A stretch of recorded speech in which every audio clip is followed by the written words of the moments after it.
no shame, only those who follow the truth within. Obey the Father, that's where life begins. All the loud voices, they lead astray, but Jesus is the truth, the only way.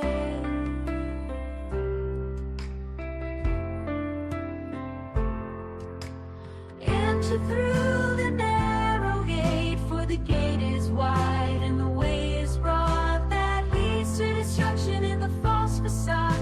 Many walk that path and don't see the sign, but the gate is small and the way is divine. The road to life, oh, so few will find. In the light of love, leave the darkness behind.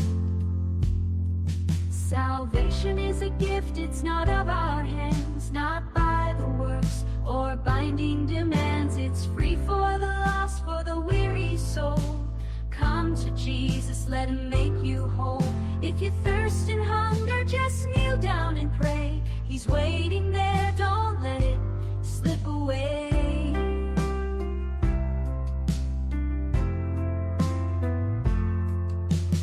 Enter through the narrow gate, for the gate is wide and the way is broad that leads to destruction in the false facade. Many walk that path and don't see the sign, but the gate is small and the way is divine. The road to life, oh, so few will find. In the light of love, leave the darkness behind. Enter through the narrow gate, for the gate is wide and the way is broad that leads to destruction in the false facade. Many walk that path and don't see the sign, but the gate is small and the way is divine. The road to life, oh, so few will find. In the light of love, leave the darkness behind. In the light of love, leave the darkness behind.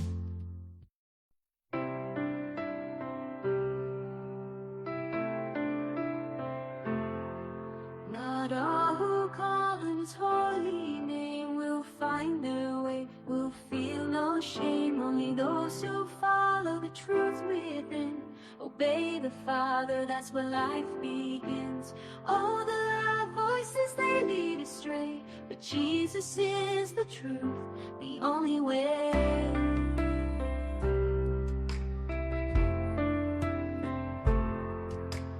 Enter through the narrow gate, for the gate is wide and the way is broad that leads to destruction in the false facade. Many walk that path and don't see the sign, but the gate is small and the way is divine. The road to life, oh, so few will find. In the light of love, leave the darkness behind.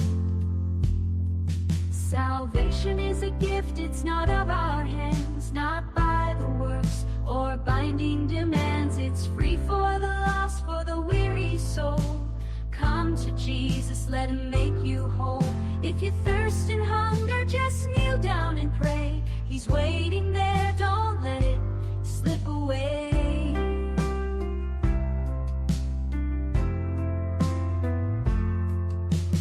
Enter through the narrow gate, for the gate is wide and the way is broad that leads to destruction in the false facade.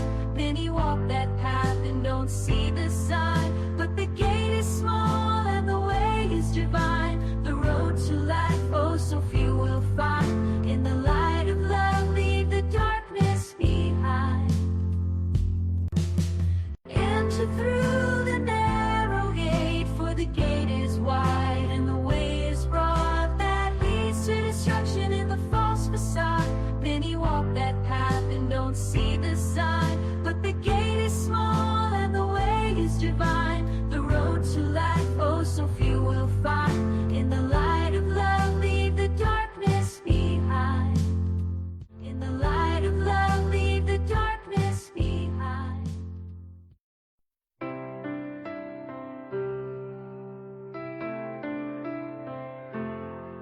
Not all who call his holy name will find their way, will feel no shame. Only those who follow the truth within. Obey the Father, that's where life begins. All the loud voices Jesus is the truth, the only way.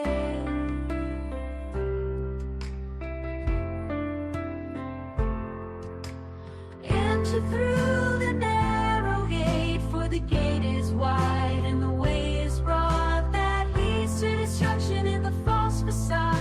Many walk that path and don't see the sign, but the gate is small and the way is divine. The road to life, oh, so few will find. In the light of love, leave the darkness behind.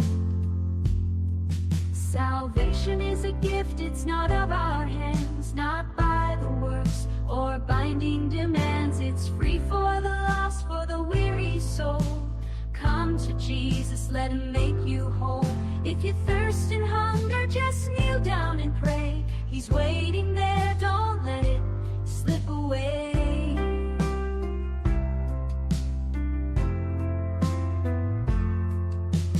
Enter through the narrow gate, for the gate is wide and the way is broad that leads to destruction in the false facade.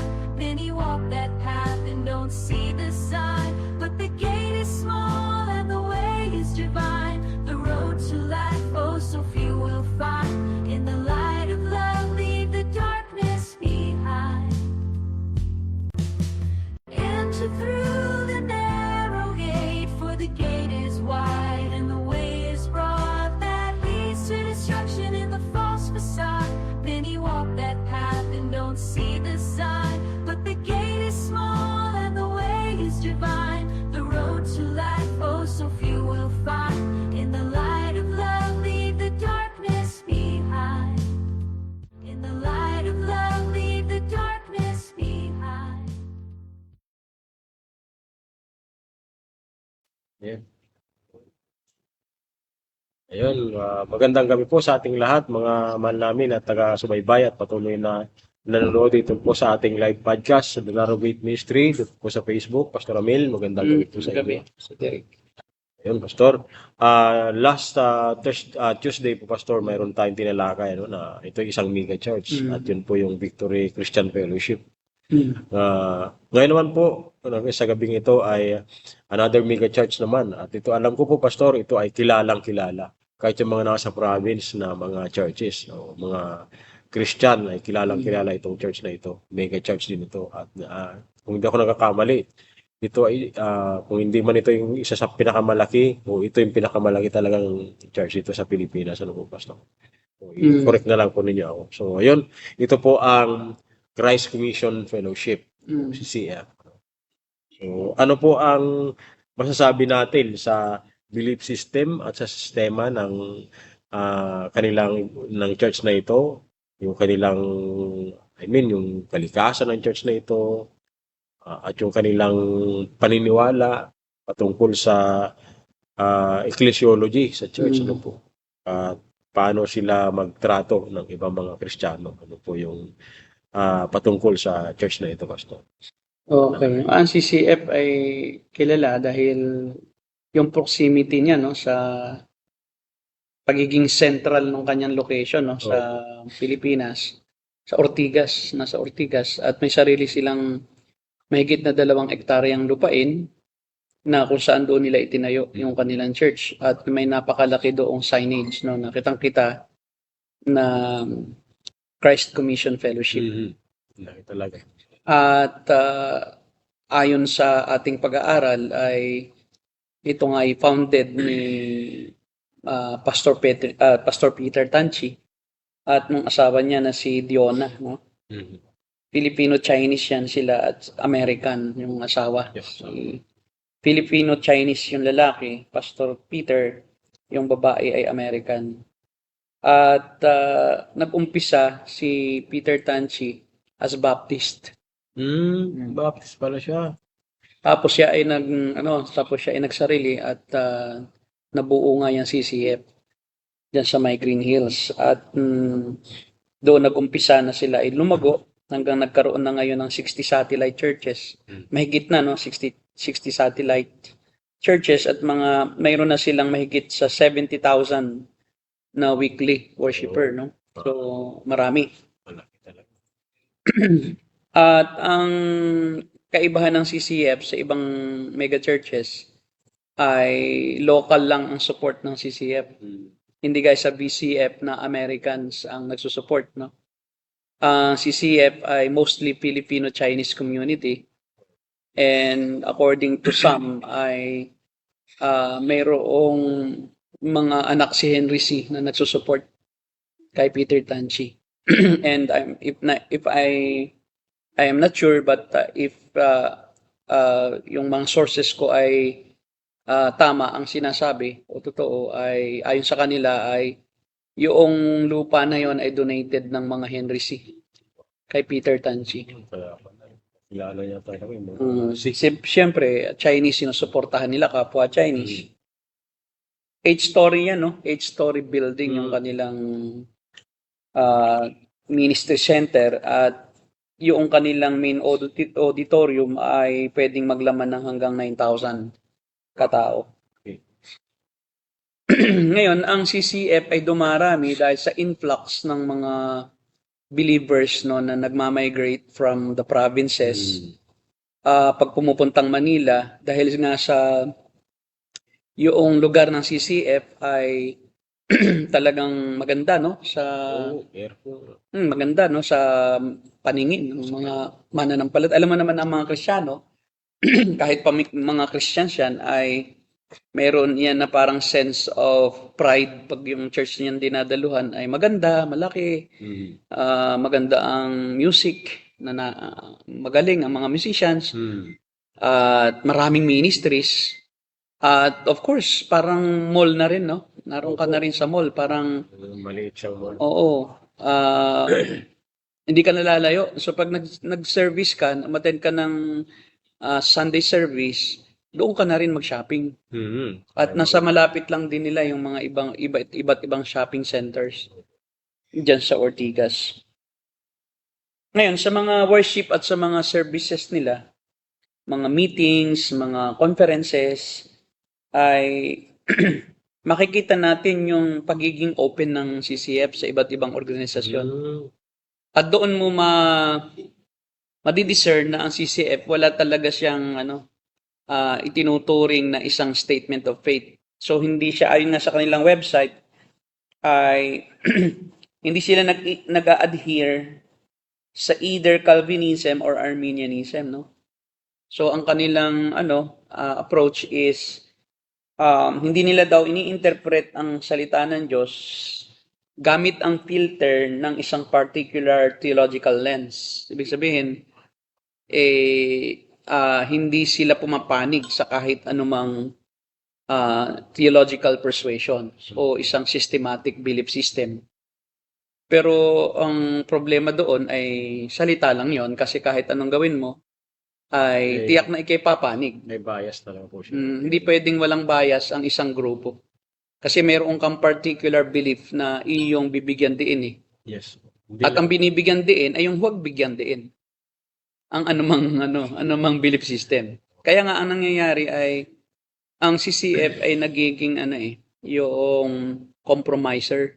Yes. Kaya nga nakakapag-invite sila ng kahit na prosperity gospel preacher, nakaka-invite sila ng mga oneness, mga kulto, gaya ng ni Renato Carrillo, no? Jesus Naiisama nila yan sa mga prayer gatherings at nagiging prayer partners nila. Ganun din, no? Si Valiano ay laging kasama dyan sa mga conferences, no? Cashier ng pulpit ni Peter Tanchi. Ngayon, ito si Valiano, alam naman natin na iyan ay naniniwala sa apostol.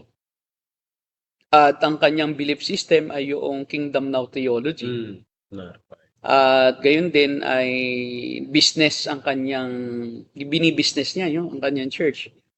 At aminado siya na siya ay mukhang pera. At prosperity gospel din yan, believer, no, si Valiano. At napakaraming overkill, no, sa kanyang mga katuruan. Kumbaga, pansin mo na talagang hindi na biblical yung kanyang itinuturo. Kaya nga ang sabi nila ay marami daw silang critics from Calvinists, sa fundamentals, at saka sa mga Pentecostal at Charismatics. Parang sinasabi niya, nasa gitna kami. Kaya kami kinikriticize ng mga evangelical na Calvinists at ng mga tinatawag na fundamentalist, mga Baptist, ay dahil daw sila ay talagang gumigitna lang. Kaya pati daw ang mga Pentecostal, Charismatics, kumbaga parang nasa left side yung mga Calvinists at nasa right naman yung mga Pentecostal, Charismatics. Kaya sila parang kami talaga nasa gitna. So, wala talaga silang, kumbaga, pinapanigan di umano. Pero ang problema doon ay kahit anong sabi mong wala kang pinapanigan, pumapanig ka pa rin doon sa mga tao na, di ba, na hindi naman talaga, mas masahol pa nga sa Pentecostal eh. Obvious naman, Pastor. Obvious naman. So, in some sense, no, ang CCF ay naniniwala naman talaga sa mga maraming distinctives ng mga evangelicals. Kaya nga kasapi siya at talagang siya supporter ng PCEC, ng Philippine Council of Evangelical Churches. At dahil nga sa mayaman ng CCF, no, isa sa mga pinakamayaman marahil na churches, mabango sila sa iba't ibang mga iglesia. Kasi alam mo naman, mahihirap nga yung mga pastor. Typical sa mga mahihirap na pastor na talagang walang source of income na makijoin sa mga churches na mayaman. Na kahit hindi sila napapansin, so doon sila pumupunta para mapansin. Ang mga nakikijoin sa mga maliliit na mga ministry, so kahit na kaunting blessing ay kumbaga talagang nagjo-join na lang at nagko-compromise kahit hindi naman yun ang belief system niya. At yun ang nakikita ko na isang bagay na nagiging armas ng CCF para hindi sila makorek. So actually ay gaya nga ng sabi ko ay may mga nagtanong nanggaling CCF na doon dumadalo na napupuna nga nila na parang wala kaming stand. Ano ba talaga ang stand namin? So sinagot ko lang iyon at sinabi ko nga na talagang walang stand. Pero ayaw nilang sabihin sila'y walang stand. So ibig sabihin may stand ka kaya nga ayaw mong sabihin wala kang stand. Dahil yun ang stand mo. Ang stand ko wala akong stand. So, ano yung anong tawag dyan is contradictory, no? Self-contradicting, yung wala akong stand, pero wag mo akong pakialamanan. Dahil ang stand ko, wala akong stand. Diba? So, hindi pwede kasing walang stand ang isang belief o isang religion. Hindi pwedeng wala. Kaya lang, nagtatago sila doon sa salitang wala kaming kinikilingan o wala kaming tinitindigan na iisang theological perspective dahil ang akin diyang unawa ay seeker friendly. Yun. So ang mahalaga lang ay tayo ay wag lang tayo mag-usap tungkol sa doktrina. Pag-usapan na lang natin ay magkakasundo tayo. Ang problema nga kasi is ang pundasyon nga ng isang iglesyang Kristiyano ay doktrina eh. Hindi mo pwedeng sabihin na wala akong stand. Dahil ano ba talaga, kuya? Ano ba talaga? So, malilito rin ang mga miyembro mo. At maraming nga na miyembro ng CCF at even mga pastors sa mga satellite churches na nag-uumpisa na sila na magsaliksik. Ano ba talaga ang dapat naming tindigan bilang isang iglesia? At marami na rin namang disgruntled, no? Hindi nga lang sinasabi sa leadership ng CCF. Dahil nga sa takot na mawala ng support. Pero yung article natin sa God Questions ay patuloy nilang binago, nirefine nila ng nirefine, nagsuggest sila ng nagsuggest na ganitong word ang gamitin hanggang na-attain nila yung gusto nila. Na nawala na yung talagang yung sinasabi natin na dapat sana na i-develop pa ng CCF. At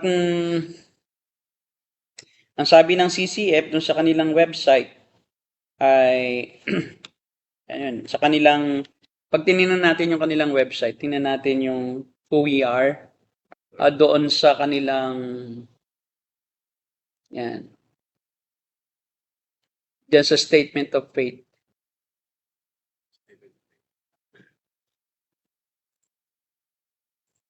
Diyan makikita natin yung kanila mismo pinaniniwalaan. Yan. Diyan sa our statement of faith.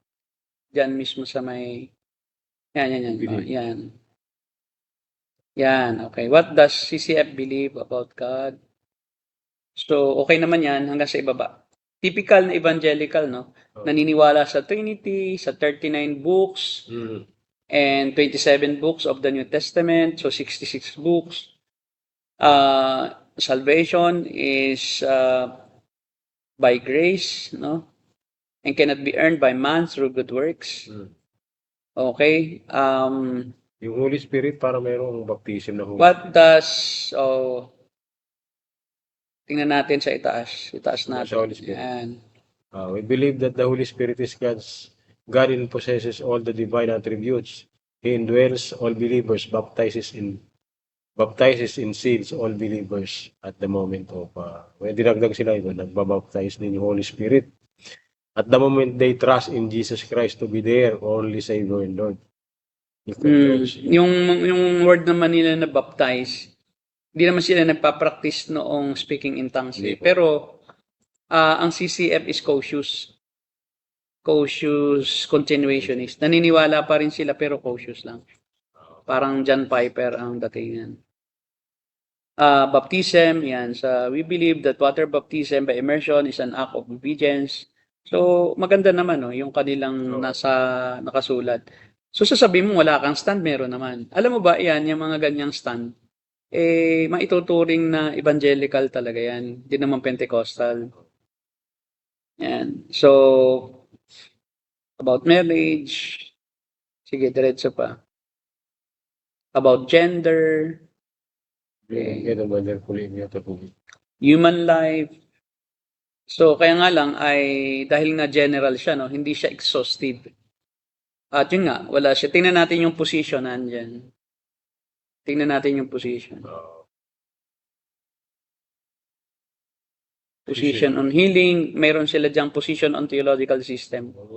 Tingnan natin yan. Sa theological system. Yan. And may resurgence of theological interest in CCF.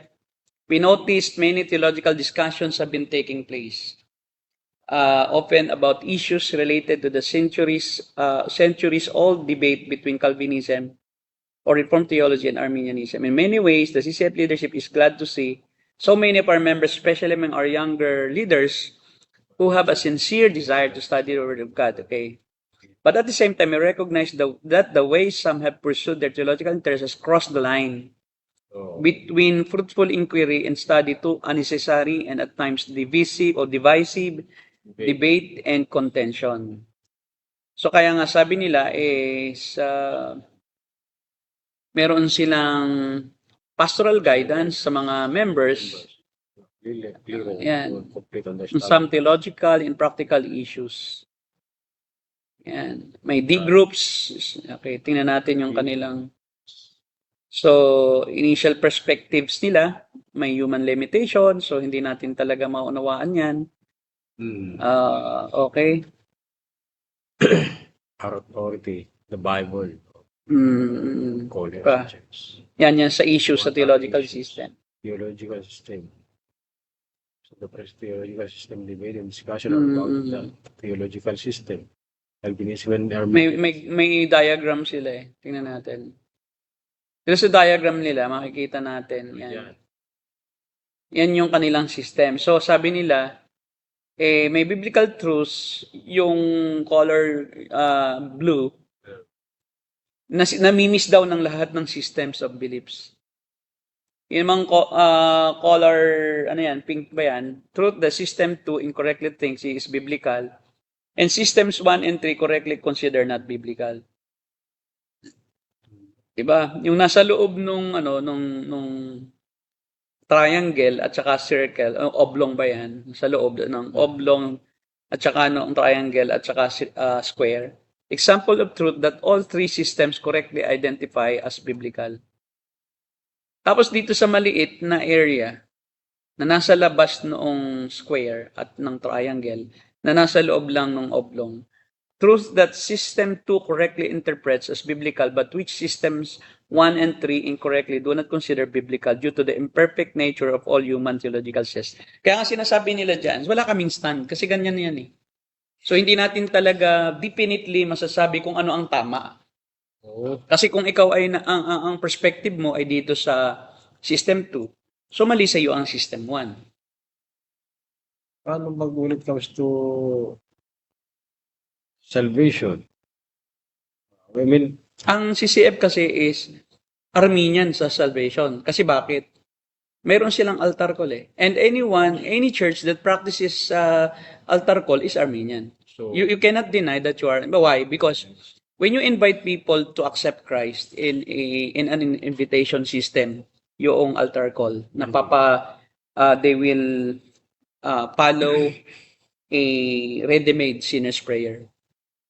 And then, pagka sinner's prayer, sasabihin mo na ikaw ay naligtas sa araw na ito. So you're not believing in God's election. But rather you believe that man has freedom to choose God. And election of God is based on man's choice. So hindi mo pwedeng sabihin na hindi ako Armenian. So kaya yung pagtanggi mo na hindi ka Armenian, hindi ka rin Calvinist, ay makikita naman sa practices. sa kung sino yung kinakasama nila. Bagamat ang altar call na ngayon sa CCF ay unti-unting naging discreet ba? Hindi na masyadong yung lagi-lagi. So hindi na siya yung hayag na hayag. But I don't know sa iba nilang mga gatherings, like kung may mga camps, maaaring doon, no? Kasi wala nang papansin. Pero at least, no, nakikita ko sa kanilang services na hindi na laging nagpapatanggap. Pero pinapataas pa rin ang kamay minsan. Opo. Sinasabing, sino ang gusto ritong tumanggap sa Panginoon? May nakikita pa rin po ko sa mga previous na mga videos nila, preaching. So, you cannot truly say that you are not an Armenian if you practice altar call. And you cannot say that you are not a Pentecostal if you allow Pentecostal preachers to join with you in a platform. Gagaya nito, pakita natin yung CCF, yung anniversary ng PCEC. So makikita natin dito kung ano ba talaga ang sinasabi nila na, di ba, merong nasa circle, may nasa oblong, na nagko-cross, nag-overlap sa triangle. So merong pinagkakasunduan pero merong hindi kasi sinasabi nung iba na nasa loob nitong square at saka ng triangle, nawala naman sa loob ng oblong na mali yun, hindi yun totoo. Pero the problem is, you cannot tell for sure what you believe in if you don't have a stand on your belief system. Napakahirap yun eh. Hindi ka ba, wala kang stand talaga, paano kayo nagkaroon ng statement of faith? Oo. So, yung statement of faith nila, meron ding stand eh. Opo. Doon pa lang sa statement of faith, makikita. Kasi ang problema sa statement of faith, generalized naman yan. At saka hindi naman nagre-reflect talaga minsan yan sa practices eh. Parang salita lang yan. Gaya ng halimbawa, mga kulto. Parang akala mo ay naniniwala sa Trinity. We believe in 3 manifestations of God. O, di ba? So parang Trinity rin. Pero yung word ng manifestations, doon mo makikita. modalism yun. Nag-manifest na manifestation. Ngayon, if you are a true pastor na may stand talaga, you will not share with a preacher with a different stand. And actually, hindi lang different, but contradicting doon sa stand mo, yung kanyang stand. At makikijoin ka. Gaya halimbawa nito, ayan, nandiyan si Peter Tanchi, si Dr. Vencer ng dati yan Kamakop ngayon nasa GRM, paikot-ikot na sa mga Pentecostal charismatic. Si Dr. Andrew Luzon, yan naman ay Makati Gospel Church, pero yun nga, nagjo-join yan sa lahat. Kumbaga sa kanya ecumenism, no? Ecumenism. Ecumenical yan si Dr. Luzon. At nakikita ko rin siya sa mga reform conferences, gaya kay Justin Peters, andoon din siya. Pero makikita mo rin siya sa mga ganyan, mga Pentecostal, charismatic events. Talagang, So, wala sa kanya. By the way, ay si Dr. Andrew Luzon ay yan ang chairman ng dati ng PBIAS ng board. Tapos yun siya din supporter din siya ng mga estudyante sa PBIAS, and also he is one of the board members, and I think also one of the founders of IGSL, oh, dating ISOT. And they are together in PCEC board. Yung mga yan, si Peter Tanchi, naging rin yan no, sa ATS, Asian Theological Seminary. Si Pantoja naman, of course, yan ay no, ang denomination is conservative, siba pa eh. conservative Baptist, pero kita mo, hindi na conservative. Kasama na nga niya, si Baliano, lagi niyang kasama yan. Paano ka pa maging conservative kung ang kasama mo ay talagang Jeprox? Hindi, yung Jeprox na hindi naman Jeprox sa literal, kundi Jeprox sa theology, di ba? Nagsishare sila sa platform, sa pagtuturo, sa mga conferences, sa mga apostolic gathering, sa mga sinatawag nilang apostolic training, no? Magkakasama yan, si Pantoja. Siya ngayon ang chairman ng PCEC, si Pantoja. Ito si Tendero, si Bishop. Ang problema kay Pantoja ay nag-iingat daw siya sa ibang preacher. Pero yung ibang preacher na dapat na pag-ingatan niya lalo, ay hindi siya nag-iingat. Pero sa akin, nag-iingat siya. Kasi may nagsabi sa akin na mag-ingat kayo dyan kay Pastor Ramil. Sabi nun, sa mga Pentecostal, sinasabi. Kasi yun nga, pinig sabihin, hindi na siya evangelical, Pentecostal na siya. Samantalang we support, even Pentecostal pastors, we support. Actually, we host Pentecostal churches. Di ba? Kaya lang, di tayo nagjo-join sa pulpit nila. Di ba? Kasi to show them that we are different. Pero itong siya, iba ang parang, Enjoy. oo, parang ang ang sa kanya is, nag-iingat siya doon sa mga dapat nakasama at doon sa mga dapat na hindi kasama, hindi siya nag-iingat. And that's my problem with them, no, na parang, at saka nakikita ko rito, sino lang ba ang nandiyan sa grupong yan, no? Typical na typical sa mga Pilipino, yung kilala lang. Di ba? Yung may mga pera. Ano ba, si Bishop Dan Balais, yan ay intercessor, di ba, of the Philippines, di ba? Yung grupo yan ng mga iba't ibang churches na nanalangin para may prophetic movement. Opo. Tungkol sa Pilipinas. Si Dr. si Bishop Tendero ay talagang ecumenical. Kahit mga Muslim kasama niya, ang Papa kasama niya, okay lang sa kanya yan. Na mag-join sila together sa isang platform. So alam na talagang sila ay they're compromising their faith. Kasi hindi po pwedeng makijoin ka sa isang grupo ng pananampalataya na iba sa'yo. Na hindi ka iisipin ng mga tunay na mananampalataya na parang sasabihin nila, totoo rin pala ito. Kasi sumasama nga siya dito. Ibig sabihin, pwede rin akong sumama dito sa mga taong ito. So if you're a leader of a church and then you claim to be in the truth, but you are joining a group, not only joining, but you are fellowshipping with a group that contradicts the basic teaching or some of the major teachings of the Bible, like Trinity. Katulad niyan, halimbawa, si Alconga. Si Alconga, may ang leaning niyan is oneness. Oneness ang leaning niyan. Talagang, Pero yan ang president ng Philippine for Jesus movement.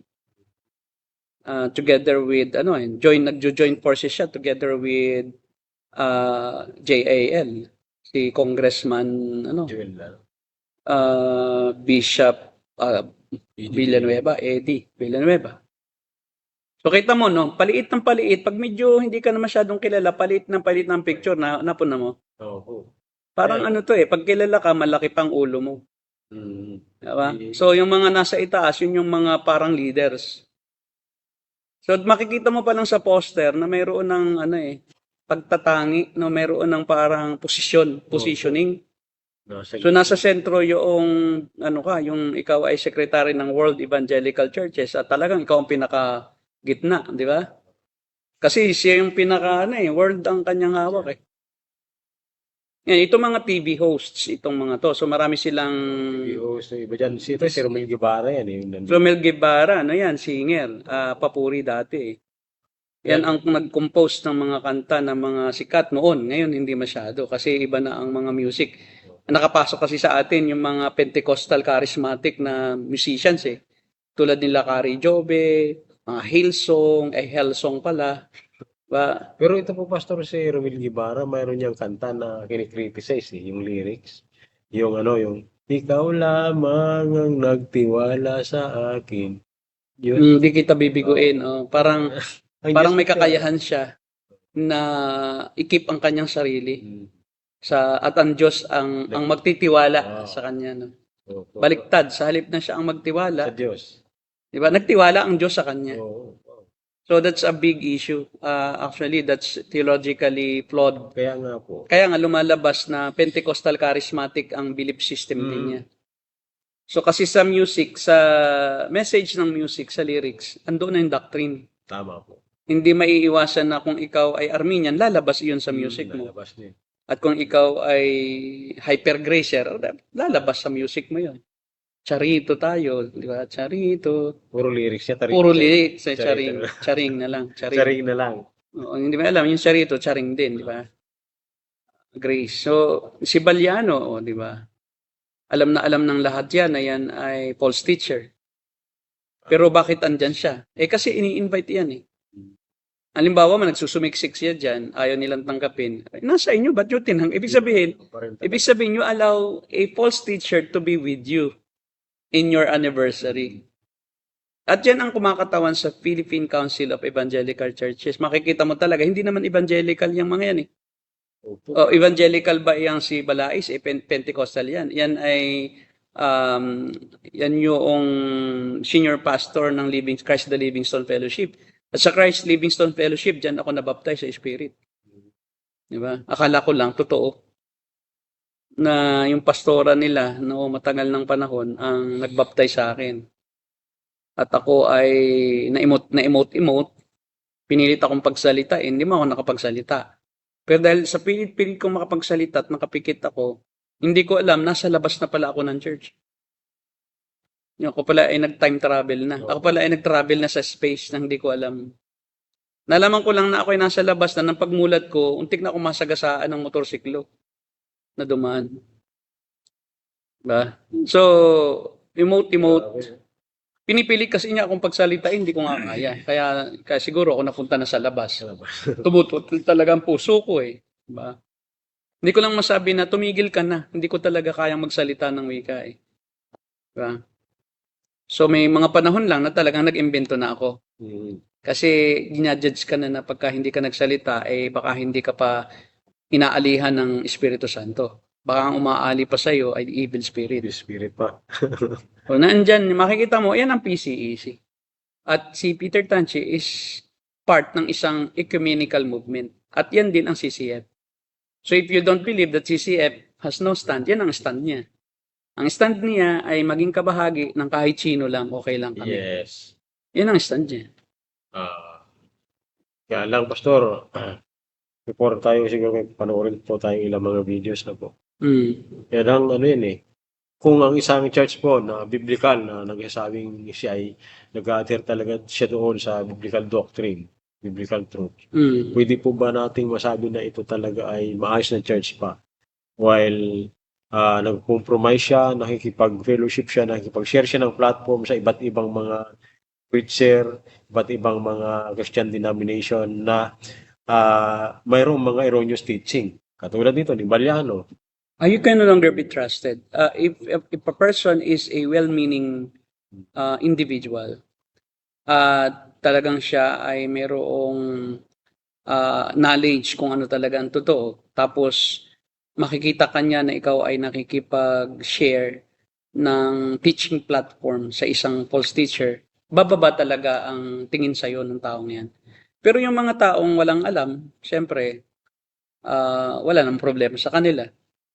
Pero I do believe that in all churches of God, there are people that God is equipping with right teachings and with right discernment.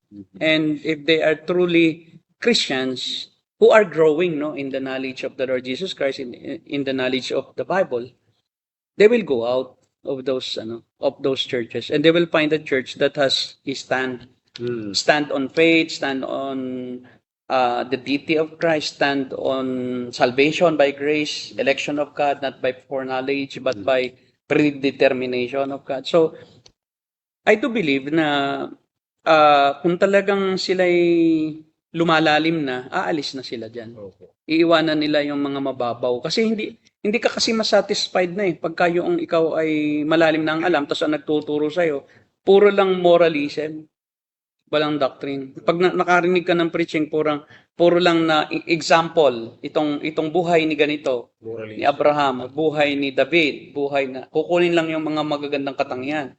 Tapos yun ang mga points niya. Sino si David? So dapat maging ganito rin tayo. Ano ang pamilya ni Eli, di ba? So dapat itong iwasan natin, dapat ganyan. So ang problema doon, moralistic preaching, na which is yun ang karakteristik ng CCF. More on moralism. Nawawala na po yung ng gospel talaga. Oo, nawawala na yung essence mismo noong death, yung sufficiency. Na dapat ang focus talaga ng lahat ng churches at binibigyan din sa tuwina at hindi iniiwanan ay yung talagang message of the cross. Yun. Yung message of the cross. What God has done through Christ. And it is not to be parang bypassed or parang neglected na minsan di na talaga nababanggit nawawala na yung talagang message nung salvation, nung kawalan ng kakayahan ng tao. Well, in fact nga, sa moralism, ang ine-exalt mo rito yung kakayahan ng tao. Na kaya mong gayahin ito. Yes. On your own strength. Kaya nga po, Pastor, ang napapansin ko, yung mga attender ng mga mega churches na ito, kapag ka sila ay nakausap mo regarding sa Christian life, yun, ako'y salamat sa Panginoon kasi ako'y buhay ko dati ganito, dahil sa mga natutunan ko, ay nabago ako. Ano ba yung paraan kung ba't ka natuto? Ito ba ay naunawaan ba talaga niya yung gospel na yun yung talaga pinakasentro, yung ginawa ni Jesus Christ? Na dapat, hindi mo makita po, Pastor, na na-exalt talaga ang Diyos doon sa kanilang buhay. Sa kanila sarili lang. Saka pag kayo nagpatotoo ay sasabihin alam nyo, nung ako hindi pa mananampalataya, ako ay drogista, ako ay manginginom, ako ay sindi sa upos ng sigarilyo, ako ay mataas ang pride, ako ay... So ang na-exalt pa nga yung kung paano niya dinili. Na mula na ako ay maborn again, ako ay naging ganito na.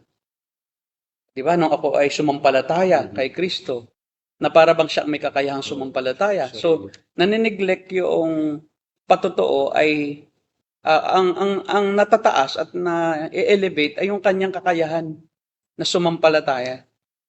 Na para bagang ang Diyos ay sumusunod lang sa desisyon niya. Na kaya nang hinanap ko ang Panginoon. Biro mo, hinanap. Yung mga salitang hinanap. Minsan nga may magpapatotoo pa na alam po ninyo, kaya siguro ako naging Kristiyano. Nakita ng Panginoon na ako'y masigasig Masigasig ako sa pagsamba sa kay Maria. Wow. Tapos lumalakad kami ng paluhod ng nanay ko sa simbahan ng Quiapo mula sa pintuan hanggang doon sa Poong Nazareno. Kaya siguro ako kinalugdan ng Diyos. So, ang nagiging dahilan pa, o nagiging yung ginoglorify pa ng tao sa kaligtasan ay yung kanyang sarili. Nakakayahan, nakabutihan, na yung kanyang desisyon, na mabuti at nagdesisyon ako, kung hindi ako maligtas. At yun ang Arminian system. So kaya ako naniniwala na ang CCF is Arminian pagdating sa salvation. Ayaw lang nila po. Ayaw lang aminin. At pag Arminian ka, ganun ang doctrine mo na ikaw ang may kakayahan, hindi ka naniniwala sa total depravity. So meaning you are an Arminian in your belief system that the nature of human beings, even if they have fallen to sin, is they still have the capacity and the ability to please God using their own freedom. So they are not totally sinful. So there's still a part of their humanity that is still righteous.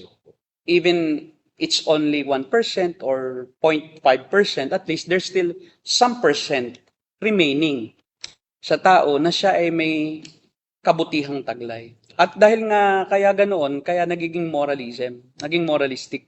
Kasi ikaw yung may kakayahan eh. May kakayahan pa rin ng tao. But the problem is when you follow a moralistic principle, so you will be using your own strength. You will be believing in your own ability na to be prosperous in life, to be successful in marriage. So I will do this and that. I will fulfill this and fulfill that. I will adhere to this system of manner of diba, customs na ayon sa aming pananaw ay tama. So ang nangyayari doon is it is a self-made system. Oh. It's not really clinging on to what Christ has done and trusting the Holy Spirit alone for you to be able to accomplish this moral goodness. Tama. Ang nangyayari, may sarili kang morality na kaya mo ito. Ang kailangan mo lang ay may model ka ng morality. At yun ang iyong gayahin. Kaya nagiging si Jesus ay model lang, not Savior per se. Tama po, model lang. Model na lang si Jesus ng pagiging matuwid, ng pagiging matyaga, ng pagiging mapanalanginin. Makikita mo si Jesus nanalangin siya. But 40 days and 40 nights nagfasting siya. Kaya ganun din tayo dapat. Oo. So instead na bakit siya nagfasting? Bakit siya nagpray? Ano bang layunin? Para bagayahin? O para, di ba, iligtas tayo? And ang isang taong iniligtas ay naturally talagang gagawa ng ganun. Hindi mo na kailangang turuan ng moralistic preaching.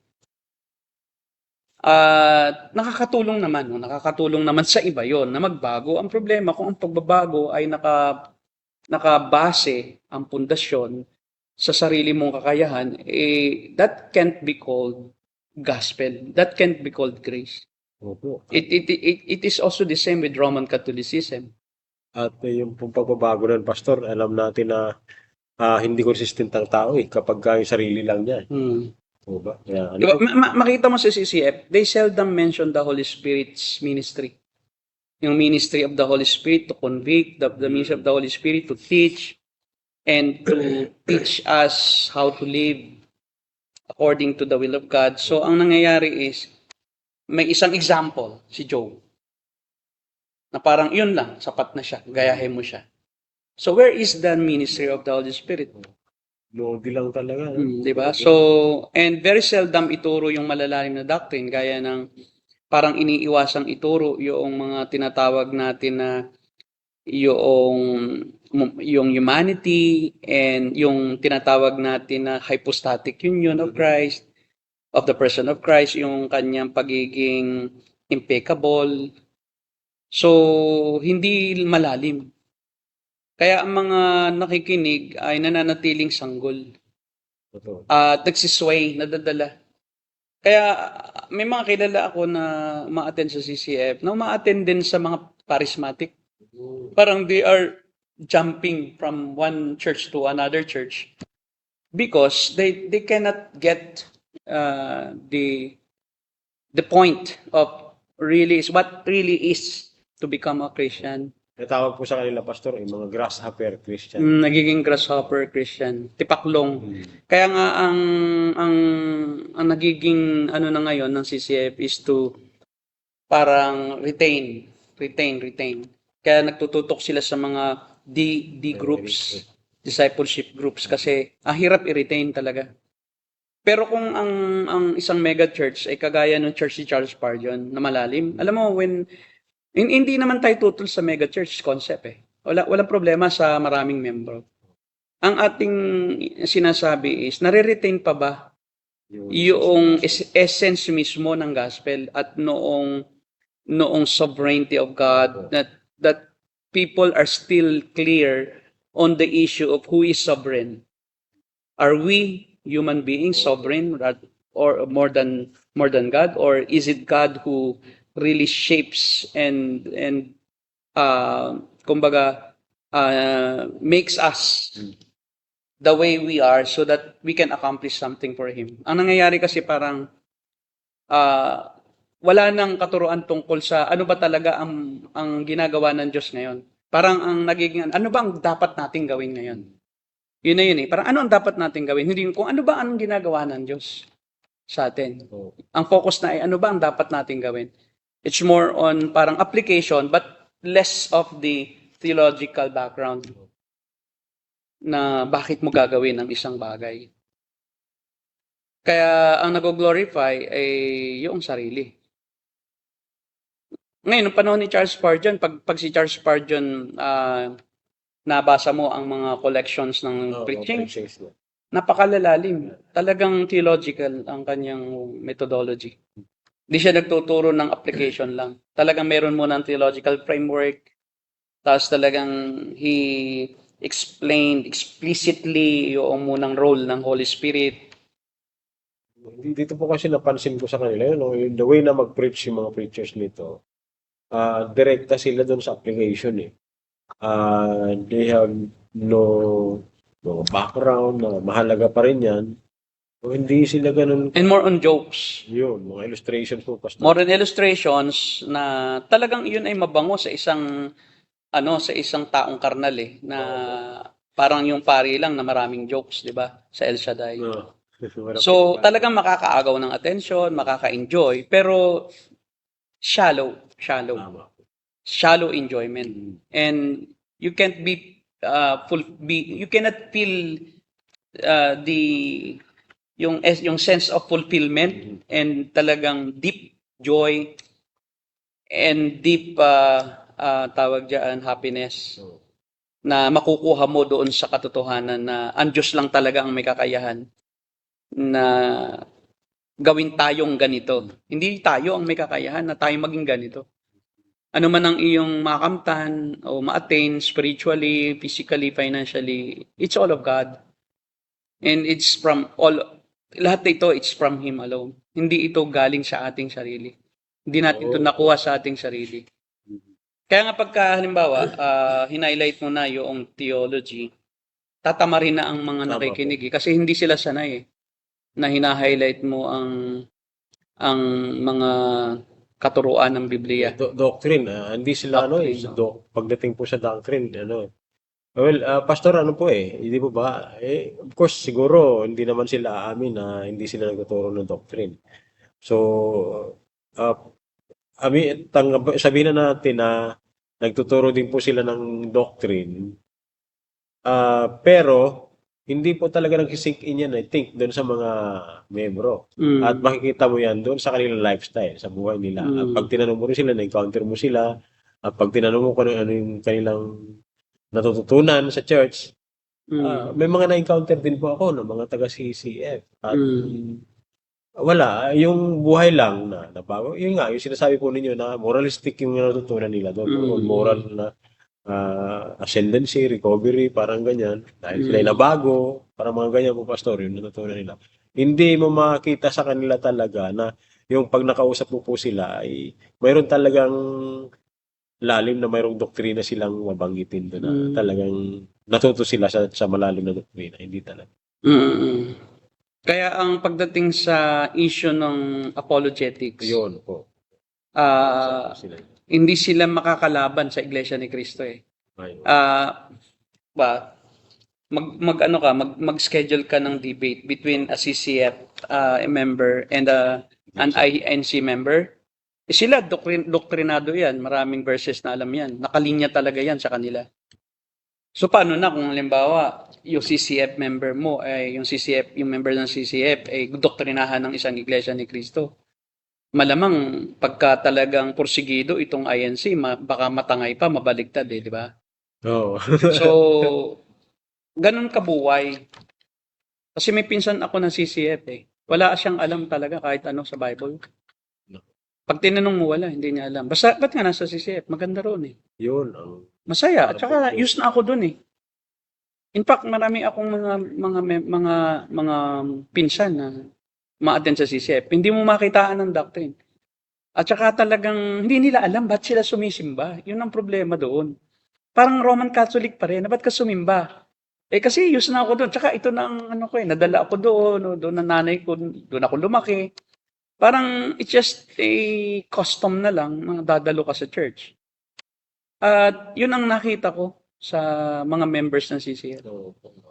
Karaniwan ay, ito pa ang problema is CCF is accepting members from other churches without any parang pakialam dun sa pinanggalingan church. Yun nga po. At nakaka-offend ito eh. Halimbawa ako may church ako sa kunyari sa probinsya. Tapos biglang dumalo sa CCF. Ang mangyayari, talagang hindi na aalis sa CCF kasi masarap sa CCF eh. So at saka ang problema is, kinukumpara na yung maliit na church sa malaking church.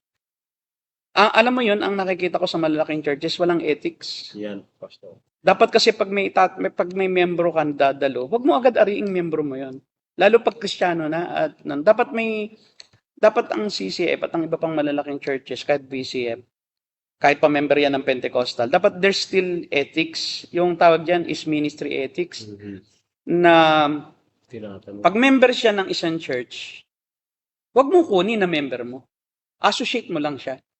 Kasi bakit? May membership siya na original Tapos, wag mo siyang i-discourage na mag-tithe sa kanyang sariling church o mag-offering sa sarili niyang church. Kasi kalimitan, pag naging member man ng isang church, ano na talaga talagang tuturuan na nila, wag ka nang magbigay sa church mo. Dito ka na kumakain. Kung saan ka daw kumakain, di doon ka daw magbayad. Di ba? Sa Jollibee ka kumain, sa McDo ka nagbayad, unfair naman. Pero iba kasi sa church And usually, pag maliit na church sa probinsya, talagang iyan ay umaasa lang sa mga nagtatrabaho dito sa Manila. So ang problema ay may katuruan ng CCF through sacking, siya yung pinapagturo. Na hopefully, hindi na yung dating turo niya na pagka daw hindi ka nag-tithe, susumpain ka May mga video si Bong Saking na, Pastor Bong Saking na kaya naghihirap ang mga Pilipino ay dahilan sa mga Kristiyanong hindi nagtatides. So siyempre kung ako ay member ng CCF, siyempre sinabihan mo ako ang napapahirap sa Pilipinas. Lalong hindi ko maiisip mag-tithe sa church ko, dito na ako magtatides. So anong nangyayari is dapat talaga ini-interview at baka mamaya may umaasa ditong churches sa bagong attend. So turuan ninyo na hindi po namin kayo kinukuhaan ng member. Pansamantala lang habang kayo nandito. When you return to your home base, doon kayo pa rin mag-church. Hindi mayroon na rin silang church planting doon. Niribalan na yung church doon na dinadaluhan nitong pinanggalingan na member. Parang ganito parang ang CCF, hindi naman lahat na mga membro. Maraming membro ng CCF na membro naman ng ibang church Hindi naman talaga ang CCF ang naghihirap Hindi naman sila ang nag-umpisang mag-Bible study dyan. Hindi naman sila yung unang naghihirap. Well, in fact, successful na nang maging membro nila. Pero nung nag-aaral pa lang yung isang Kristiyano, nung bata pa, ang nagtiis dyan, itong pastor na lokal na walang kayamanan, walang mataas na pinag-aralan, faithful lang siya na nagtuturo ng Bible study. So ngayon, nung nakatapos na sa CCF na, samantalang yung pastor na maliit ang nagtumulong mag-shape doon sa worldview nung miyembro na maging umiwas ka sa kamunduhan.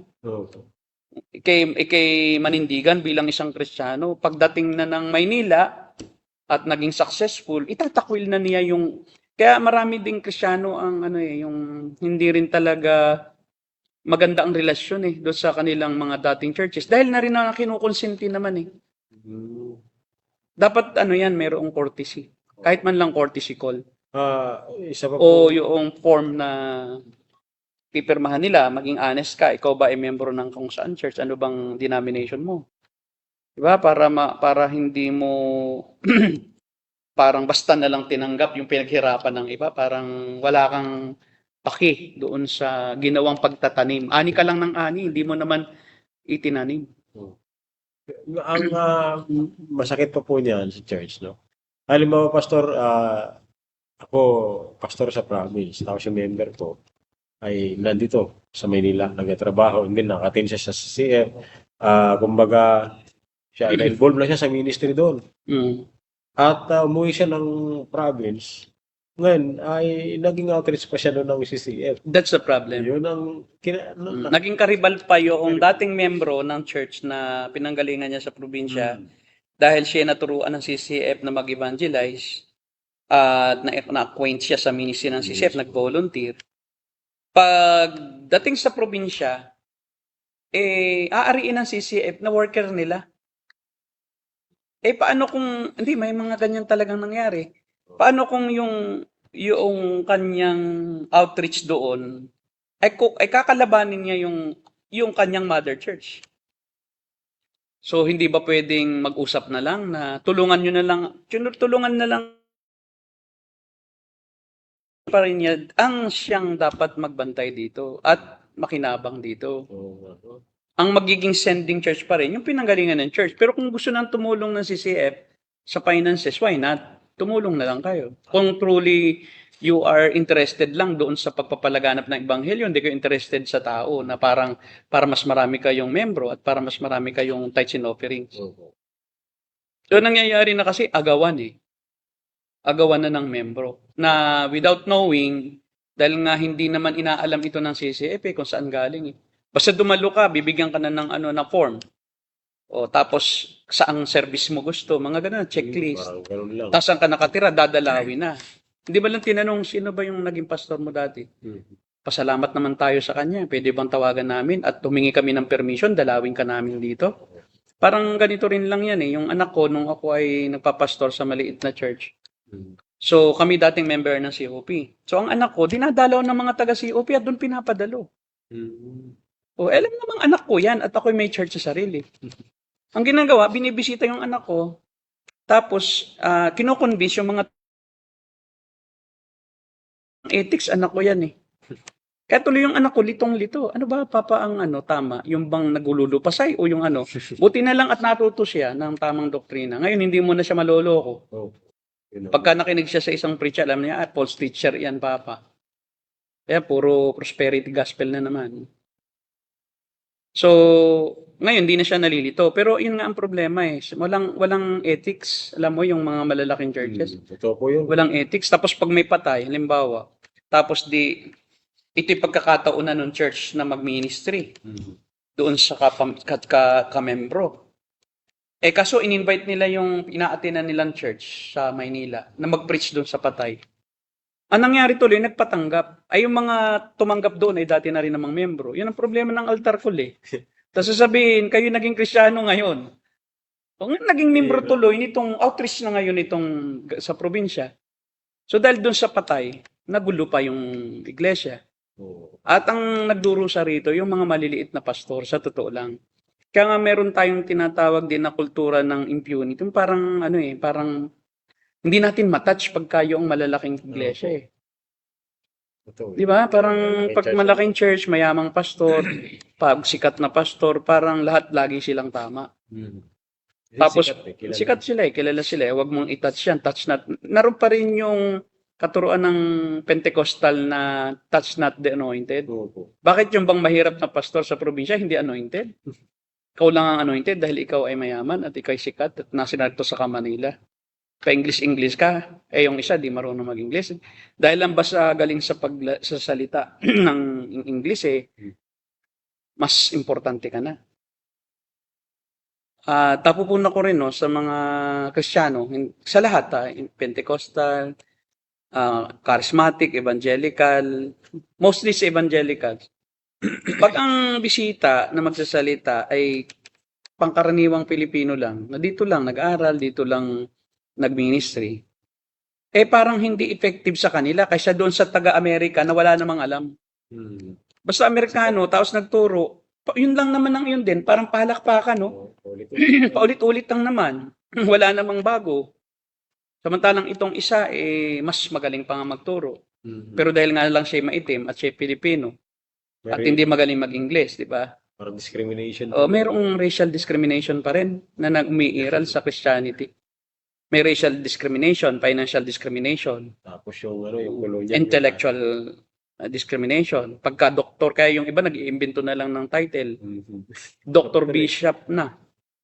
Daming mga DD. May DD, DL, DVD. DVD, parang Lahat na, meron na. parang yun po ano Bombay na. bay na no? So, dahil sa gusto lang na sila pakinggan, mapakinggan din, ay Wow. nag-iimbento na lang ng titulo. Mhm. So, HDD, hard disk drive, hard disk. honorary doctorate. Isa pa Honorary rin po, doctorate of divinity. isa pa rin po sa natin ko dyan, yung tumatanggap sila, basta na lang nila tinatanggap, alam mo, dumalo sa church. Di po nila inaalam yung background doon. Baka mamaya may pumunta pala sila doon sa kanila, ay tumakas lang doon sa church kasi Tama. anti-discipline. Yes, so isa 'yan sa mga isa 'yan sa mga facts. Talagang totoong-totoo. Ano nangyayari? Na umaalis yung mga miyembro sa isang local church na maliit. Kahit dito sa Maynila, no? Bakit umalis? Kasi mayroong disciplinary action eh. May nagawa doon sa church nila na hindi kaaya-aya. Tapos ay sa halip na magsisi, nagyayabang kasi kami tinanggap nga kami rito eh, malaki pang ang church eh. Pa-picture pa kay Peter, kay Pastor Peter. Kita mo na oh. Selfie. Oh, ikaw lang tatanggi sa akin. Ito nga oh, hindi naman ano ni Pastor Peter, yung pala kabit pala niya yung kasama sa picture. So ang problema dito is yung lack of necessary screening sa mga dadalo sa CCF.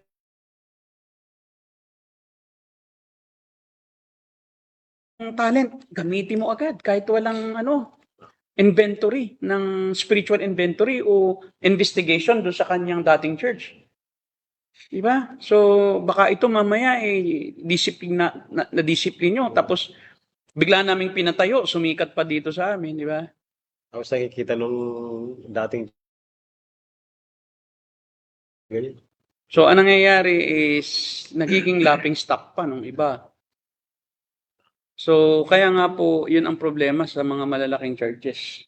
Tanggap ng tanggap kahit sino. Well, italakayin natin sino ba itong mga kasama ni Pastor Peter dito. Sana si Pastor Peter mag-exercise ng discernment. Opo. At saka ituloy na niya yung kanyang tulip. At talagang totoong ilagay na nila sa statement of faith. Kaya lang naman ata nag-series nung Reformed Theology para lang Masabi na. i-please lang at masabi lang na sila'y naniniwala rin kahit paano, no? Pero hindi pa rin naman yan ang aming stand. Bakit ka pa magtuturo ng ganun kung hindi mo rin lang naman ipatupad yun? Parang hypocrite ka naman. Huwag mo na lang ituro yung buong yun. Kung hindi mo rin lang naman ipatupad yun. Ano yun? Parang palabas lang para masabihang ikaw din naman ay leaning ka rin dyan kahit na, o para huwag umalis yung mga tao na yan ang system of belief. Di ba? O di kinabukasan, magturo ka rin ng Armenian. O di ba? Daisy naman. O ito yung tulip. Ito naman ang Daisy. Bahala na kayo. Anong klaseng church yan? Na bahala na ang membro kung sino ang paniniwalaan nila. Kahit si Athanasius, pwede na pala. Sa Athanasius. So sige, pakipanood mo yan. Isang video yan, bro. Hindi mo na video. Okay, kasama diyan si Sino ba to? si Alconga. Tingnan natin ito Yan. Balais. So tingnan ninyo ang pakilala kay Dan Balais. Sino ba si Dan Balais? Ayan mo na sa Alconga, sige, ayan tinutukan mo. Kung ka mo na. Tingnan natin kung saan nagsalita si Alconga. At kung dapat ba siya na maging kasama ng isang totoong teacher ng salita ng Diyos. Once again, let's put our hands together for our good friend, Governor Leviste. Maraming salamat po pagpalain ng Panginoon. And just before I hand the microphone to our MC, I do not want to forget to recognize the presence of one of our staunchest partners in the evangelical community, Fort Watchers here at the NCC and around the world. Please welcome and recognize our good friend Bishop Leo Alconga.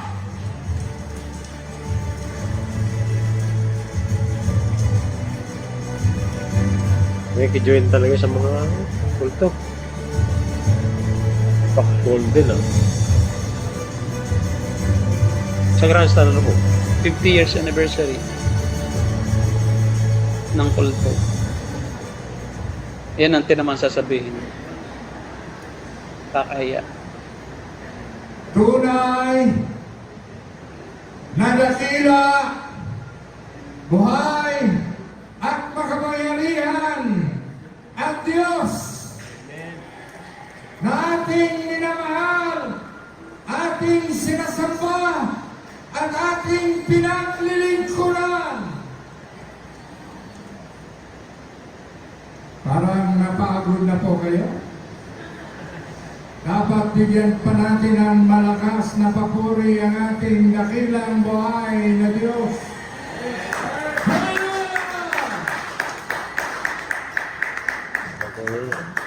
Sa pangalan po ng Philippines for Jesus Movement, ganon din po, pinapadala po ng Pangulo, spiritual leader ng Jesus is Lord Church, si Brother Eddie Villanueva, ang kanyang tao sa pusong pagbati at pagsama sa inyong pasasalamat on the 50th year anniversary ng Pentecostal Missionary Church of Christ, Fort Watts.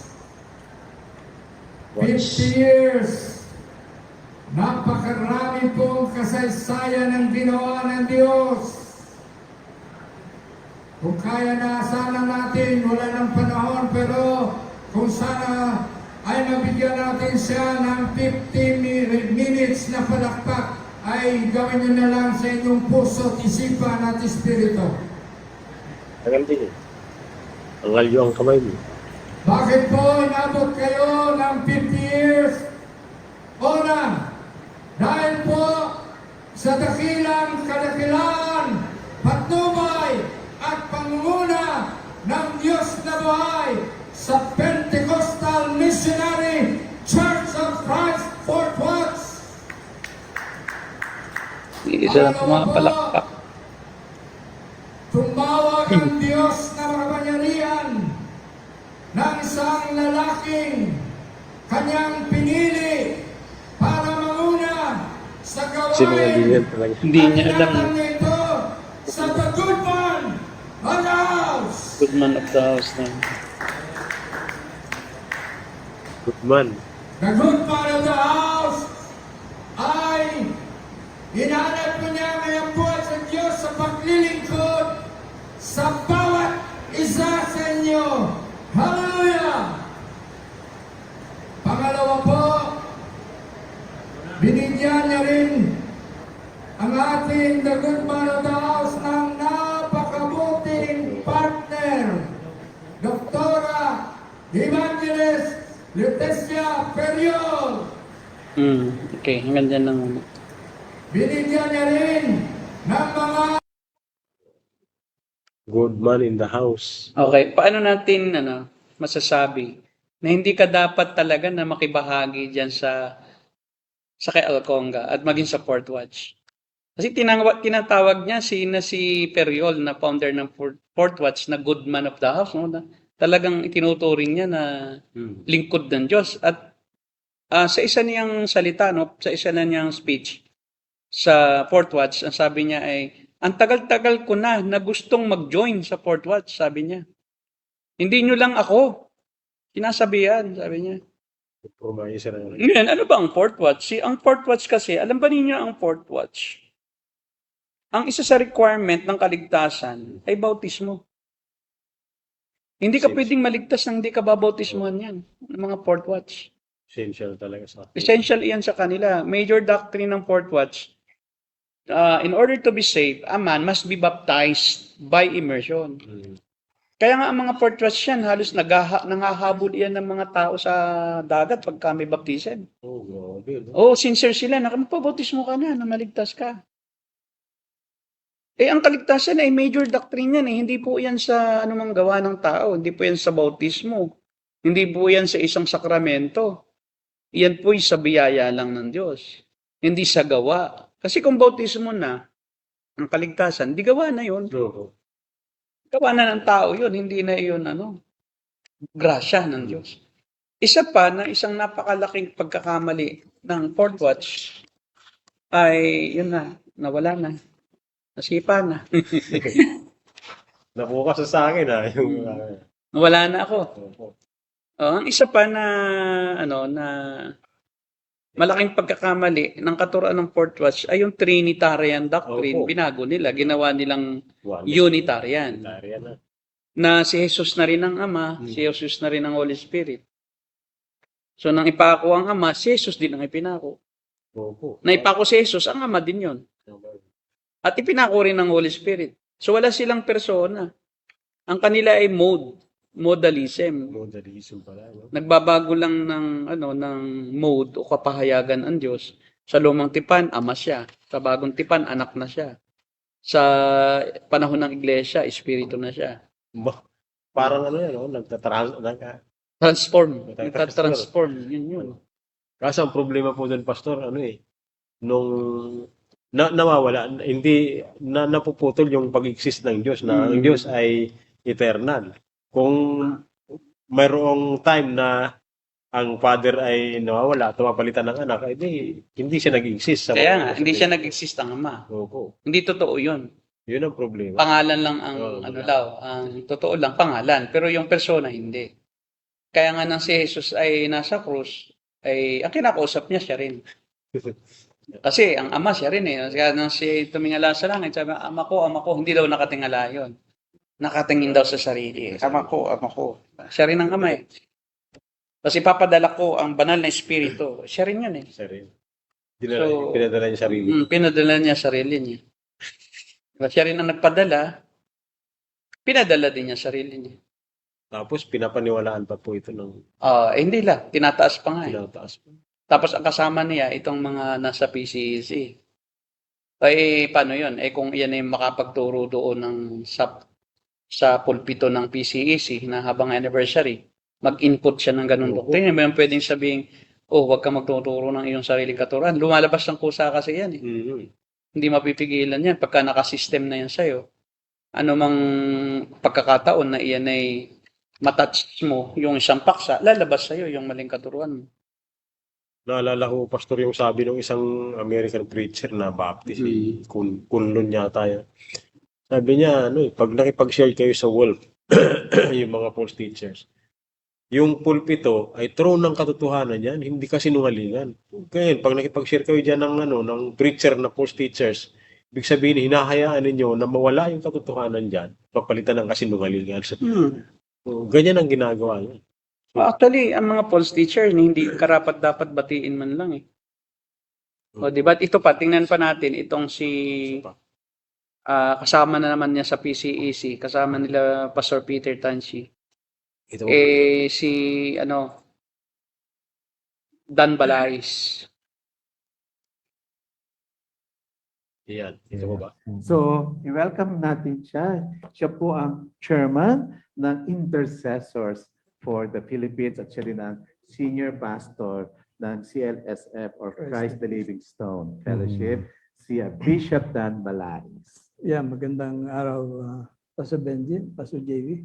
It's my pleasure to be here sa inyong program dito sa ating Heartline. Yes. Salamat sa invitation. Bishop Dan, baka may gusto kayong batiin. Well, binabati ko lahat ng network ng Intercessors for the Philippines nationwide kasi DCAS tayo and also globally because we are in the YouTube. So, magandang araw sa inyo lahat and salamat sa patuloy na pananalangin para sa ating bansa. At alam natin na yung prophetic destiny ng ating bansa ay hinog na ma-fulfill. Naghahanap na lang ang Lord ng Hinog na daw, Brother na RJ. siyang mamamagitan. Yung prophetic Para sa destiny ng Pilipinas, hinog na. Ayun. Ang ano pa dyan is, hinog na, naghahanap lang daw kasi ang Diyos. Doon sa bandang uli nung kanyang sinabi na hinog na, kaya lang naghahanap ang Diyos lang ng taong gagamitin. Kumbaga hindi siya makahanap eh. Hindi siya kikilos pala, no? Oo, hindi Diyos ang kikilos. Dapat may yung taong yon. Pakinggan natin ng ating ulitin. Tingnan mo. Napakasatel nung kasinungalingan. Akala mo ang ganda-ganda kasi hinog na, pero pagdating nung salitang hinog na, naghahanap daw ang Diyos. So, ibig sabihin ang Diyos, hindi siya all-powerful, hindi siya all-knowing. Kasi kung naghahanap pa rin ang Diyos, ibig sabihin, mayroong hindi siya alam. Di ba? Hindi siya omniscient. Prophetic Ba't siya destiny maghahanap kung kilala niya lahat ng tao? Tama. Di, dapat siya na lang magsugo, di ba? Sige, pakinggan mo. ng ating bansa ay hinog na ma-fulfill. Naghahanap na lang ang Lord ng mga tao na siyang mamamagitan para sa ating bayan. Oo, di ba? Kailangan pala ng mamamagitan ng mediator. Hindi pala sapat po si Jesus Christ. Oo, hindi sapat. Kailangan ikaw ang mag-mediate. Si Jesus Christ, hindi niya kaya yon kasi ibang kanyang mediation eh. Ang mediation niya ay para lang sa sa kaligtasan, hindi sa sa tagumpay ng mga bansa. Grabe, no? O, di ba? Ngayon, tingnan natin sa Bible, ang dapat nating pagturing sa mga false teachers. Dapat ba kasama natin sila sa mga pulpito? O, dapat ba na atin silang pakibagayan? At dapat ba na atin silang i-baby at tanggapin sa ating kongregasyon? Yan ang maganda po malaman natin. O, tingnan natin kung ano Para sa ang mga dapat dyan. Para dun sa mga nagsisik pa rin talaga ng kung ano dapat nila pong gawin. Lalo na doon sa mga nandito, patuloy na nag-church dito sa mga mega churches na to at nasa mga churches Sa 2 John chapter 10, 2 John chapter 1 verse 10. Pakibasa mo yan. verse 10.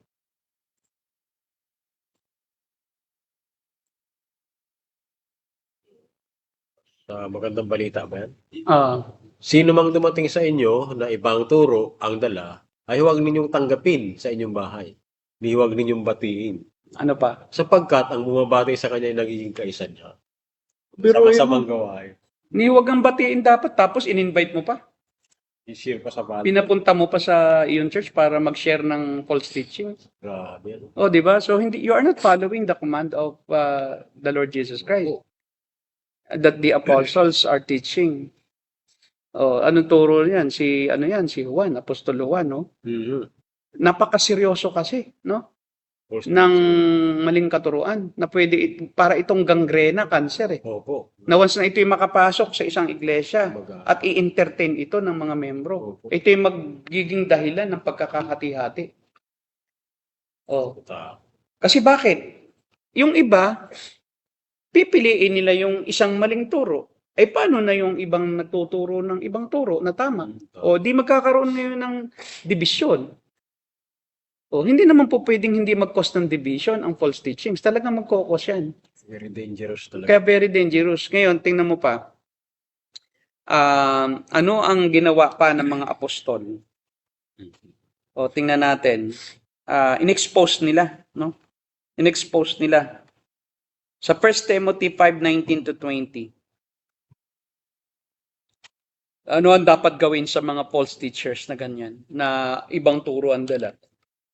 Especially sa mga major doctrines, mga apostol, tapos naghahanap pa daw ang Diyos ng magmi-mediator. Biruin mo. Pag wala pa lang mediator na propetang tao o apostol, hindi makakilos ang Diyos. Ito po sabi Pastor. Sige. Huwag mong tanggapin o huwag mong tatanggapin ng anumang paratang laban sa isang matandang pinuno ng iglesia kung walang patutuo ng tatlong saksi. 5:19. Sige, tapos ano pa? Pagsabihan mo sa harap ng lahat ang sino mang ayaw tumigil sa paggawa ng masama para matakot ang iba. Okay. Kasama diyan hindi lang yung yung masamang gawa, no? Kundi yung masamang katuruan. At yung katuruan masama Mas masama pa 'yon sa gawa. Kasi ang pagtuturo ng mali ay isang kasalanan na malaki, kasalanan. Na dapat sawayin, hindi lang basta iwasan, kundi i-rebuke. Doon sa English, maganda rebuke them publicly. Kumbaga sa harap ng mga tao. Hindi mo sila i-rebuke na parang aayain mo sa isang sulok, nagtuturo ka ng mali, huwag ka nang magturo. Hindi ganoon, kundi sa harap ng maraming tao, kahit sa publiko, kahit sa harap ng iglesia, patigilin mo, tumigil ka sa iyong maling katuruan. Yan ang daily. Public kasi ang pagtuturo Kaya yung iba, tayo, maraming nagsumasaway sa atin. Bakit daw tayo rebuke ng rebuke? Sinusunod lang naman namin ang sinasabi ng salita ng Diyos O ay kung walang magre-rebuke, paano na? Sino na yung magre-rebuke? Kami na nga lang ang nagre-risk ng aming buhay para kami magamit ng Diyos sa pag-rebuke. Dahil yun ang turo ng Panginoon. Pagkatapos, aalisin mo pa sa amin yung pribilehiyong iyon at gawaing iyon na yun naman talaga ang dapat na gawain ng tunay na mangangaral Tama. na nakakaalam ng katotohanan. At yan po, Pastor, yung ano ngayon na maraming Kristiyano ngayon ang nagugulat kapag bakit parang ang harsh ng inyong yung inyong podcast. Meron pa nga ako narinig. Grabe, Pastor. Bigat ng inyong ginagawa. Sa kanila, napakabigat na ng ginagawa natin eh. Pero sabi ko, bakit kaya? Normal lang yan. Sa Biblia, normal lang yan eh. Opo, Diba ang Panginoong Jesucristo, no, sumasaway siya. Diba? Yung mga akala ninyo, sabi niya, sa huling panahon, marami magsasabi sa akin, nangaral kami sa iyong pangalan. Diba, yung mga preacher yan. Diba, napagaling kami ng mga may sakit sa iyong pangalan. Napalaya sa mga demonyo sa iyong pangalan. Pero ang sabi ng Panginoon ay, pagdating ng araw na iyon, ay sasabihin ko sa kanya, lumayo kayo sa akin, kayong mapaggawa ng katampalasanan. Hindi ko kayo kilala. Hindi ko kayo kilala, ay masakit yon. Nangangaral na nga, tapos iyo pang tatanggihan, di ba? O ano pa ang sabi sa Romans 16:17? Ang Biblia ay punong-puno ng admonitions na ating i-rebuke, i-brought to open yung mga maling katuruan. Pwede kaya At natin, huwag tayong makisama sa mga taong ganyan. Kaya nga tayo ay hindi nakikisama sa kanila nire-rebuke natin. Kasi pagka nakisama na tayo, paano pa i-rebuke? tama po, hindi na marirebuke yun. Hindi sabihin nyo, kasama nga kita ba't mo ko i-rebuke mo rin sarili mo? Diba? Ito po, 17. 16. Ah, 16, 17. yung 16. May Mm. 16. 17, 18. Yan. Mga Hanggang kapatid, nakikiusap ako sa inyo. Mag-ingat kayo sa mga pasimuno ng mga pagkakampi-kampi at sanhi ng pagtalikod. Dahil sa pagsalungat nila sa aral na tinanggap ninyo. Tinan mo Iwasan ninyo Iwasan nila yung sumasalungat sa tunay na katuruan. Ano ba ang kaaral na tinanggap nila ng mga taga-Roma? Di yung ebanghelyo ng biyaya na ang tao ay naligtas hindi sa bautismo, ang tao hindi naligtas dahil sa relihiyon, ang tao hindi naligtas dahil sa apostol na may kailangan pang mag-mediator. Hindi. Ang tao ay naligtas sa pamamagitan lamang ng biyaya ng Diyos kay Kristo Jesus. Anong sabi sa verse 18? Ang mga taong gayon ay hindi naglilingkod kay Kristo na Panginoon natin, kundi sa pansariling hangarin. Nililigaw nila mga may mahihinang pag-iisip sa pamamagitan ng kaakit-akit at matatamis na pangungusap. kaakit-akit ang pangungusap nila. Ang kanila lang sinasabi yung magaganda. Ganda, ito yung mga prosperity Oo, preachers. yan yung mga prosperity gospel preacher. Nagagaling kayo sa inyong sakit, yayaman kayo. Oo, grabe, no? Basta sumampalataya kayo, basta magkalob kayo ng ikapo, ay kayo ay magkakaroon ng kotse. 'Di ba? Name it, claim it. So kahit ano pang klase ng inyong kahilingan, basta pag ikaw ay tapat sa pagbibigay, angkinin mo na. Kaya dumadaan, may nakitang Rolls Royce. I claim it. Sabi nung nasa loob, akin to. Pinagpipray mo, akin to. Di ba? Hindi nga po dumaan doon sa SM lang. Kita mo, dumaan tapos pinagbabantay tayo, watch out. Diba? Against those who teach a different doctrine that is different from the teachings that you have learned from us. So, Pastor, kung ito'y utos sa atin ng salita ng Diyos, so ibig sabihin, talagang kinakailangan maging bias talaga tayo. Hindi Oo. tayo pwede maging compromiser, maging Hindi po ecumenical pwede. yung nature na. Hindi pwede. Oo. So, malinaw po yan, mga kaibigan, mga kapatid. Tapos ang sabi pa nila, bakit daw tayo nagpapangalan? Di tingnan natin ang 2 Timothy 4:10. 2 Timothy 4:10. Kasi bakit daw tayo nagpapangalan? Sino ba daw tayo? Bakit daw sinasabi natin yung pangalan ni ganito? Ayun naman ang sinasabi ng Biblia, magpangalan ka, bakit di mo papangalanan? Ito. Sino? Malinaw dito yung sinabi ni Pablo. Mm. Nang iwan sa kanya Iniwan na ako ni Demas Mm. dahil sa kanyang pag-ibig sa daigdig na ito. Pumunta siya sa Thessalonica. Si Crescente naman ay nagpunta sa Galacia at si Tito sa Dalmacia. Pinangalanan, yun ang iwan. Di ba? Si Demas, makamundo sa ibang sali, no? Naging maibigin sa sanlibutan. Ang sinabi na yun ni Pablo na, yan, i-mark out nyo yan. Pag nakita niyo, parang sinasabi dito ni Pablo, yan ay maibigin sa salapi. Oh, yun yung context niya. O, yun ang context. So, kung kami ibigin sa salapi yan, huwag yung pakisamahan, ililigaw kayo niyan. Sino pa? Sa 2 Timothy 1:15, may dalawang tao ritong tinukoy. Sa ikalawang Timoteo 1:15. Ano yan? 1:15. Oh. Talaga. Ito. Ako'y iniwan ng lahat ng nasa Asya, kabilang si Pigelo at Hermogenes. O, mga backslider. Oo, habang ganawa ng Panginoong isang bahay ni Onesiforo. Sapagkat at hindi niya ako, akin ay ako. Yun si Pigelo lang po. Itong si Pigelo. Sa Saka Kapi Pegel, malis na. At Hermogenes. Oo, Di ba? Hermogenes. Ayan, dalawang yan, no? Sinabihan na sila ay nangiiwan. Sakit yun. Mga ano kayo, nangiiwan kayo ng kasama. Oo. Wala kayong concern. O, tapos itong hindi, 1 Timothy rin, doon sa verse 19 to 20 naman. 1 Timothy chapter 1, verse 19 to 20. Ang dami-daming pinangalanan eh. Ba't kami ba hindi pwedeng magpangalan? Pinapangalanan nga eh. 19. Chapter 1 ng 1 Timothy 19 to 20. May dalawa diyang pinangalanan. Ito. Taglay ang matibay na pananampalataya at malinis na buti. May mga taong hindi sumusunod sa kanilang buti. At dahil dito, ang pananampalataya nila ay katulad ng isang barkong nawasak. Shipwreck faith. Kabilang sa mga iyon sina Himeneo at Alejandro. Na pinabaya ko na sa kapangyarihan ni Satanas upang turuan silang Matindi yan. si Pablo, no? Sabihin mo kay, Alejandro, Himeneo, Pinabaya ko na kay Satanas na kayo. Bahala na si Satanas sa inyo. Sasabihin nyo, ang harsh ni Pablo, sasabihin nyo. Ang harsh naman ninyo, bakit kayo naggaganyan? Kami nga, wala bang sinabi ang, kay Satanas ka na, di ba? Wala pa. Si Pablo, mas matindi. Mas matindi Diba? pala si Pablo sa atin. Oo. Tayo para medyo gentle tayo gentle eh. Hindi natin sinasabihan kay Satanas.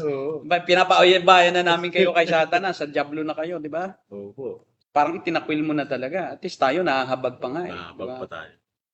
Kasi ito, talagang gangrena na eh, ang ginawa dito eh. Di ba? Hindi pala dapat baliwalain po yung mga nagtuturo ng... Sa 2 Timothy, may dalawa uli. Chapter 2, verse 17. 2 Timothy chapter 2 verse 17. May dalawa uling pinangalanan si Pablo. Tapos matindi ito. Para daw cancer ang kanilang mga katuruan. Ang mga salita nila ay parang gangrena na kumakalat sa katawan. Kabilang sa mga nagturo ng ganito ay sila Himeneo at Fileto. Lubis sila sa katotohanan at ginugulo nila ang pananampalataya ng iba sa pamagitan ng pagtuturo na ang muling pagkabuhay ay naganap na. False teacher talaga. False teacher, sabi niya, wala nang muling pagkabuhay, natapos na yan. Wala nang millennial kingdom. Kasi nabuhay na eh. Parang Kasi big doon deal. bubuhayan. Ha? Parang big deal yung ano na yun. Big deal sa kanila yun noon. Big deal. Big deal pa rin hanggang ngayon. Kaya lang ang version nila kasi is talagang there's no more resurrection anymore. Opo. Yun yung ano. Kasi may dalawang primary na teaching about afterlife during the time of the Lord Jesus Christ. And dala-dala nila yan hanggang dito. Si early years of Christianity. Yung una, yung mga Sadducees. Yung mga Sadduseo, wala silang paniniwala na mabubuhay pang mga patay. There's no more resurrection of the dead bodies. So, yung mga Pharisees naman, may resurrection. Ito yung parang turo ng Sadducees. Opo. Na-influensya nitong dalawa. Na-influensya itong dalawa. Nagpakalat sila sa Parang gangrena. Kasi kung wala na nga namang resurrection, di walang katuturan yung yung kamatayan ni Jesus. Kung wala naman pala rin parusang walang hanggan. Kasi kung walang pagkabuhay na maguli, ibig sabihin, tapos na ang buhay pagkatapos ng kamatayan. So, yan din yung dinipinsa ni Pablo dun po sa 1 Corinthians chapter 15. Yeah, yun. Kaya dinipensahan yun ni Paul dahil sa teaching na yan, na wala nang muling pagkabuhay. Kaya tinuro niya talaga in full length yung ang muling pagkabuhay ni Kristo na ito ang sentrong katuruan ng Kristyanismo. Kung walang muling pagkabuhay, di walang kabuluhan ng ating pananampalataya. Big deal yan. Big deal yan. So, kaya po, at ano ang parusa sa Galatians chapter 10?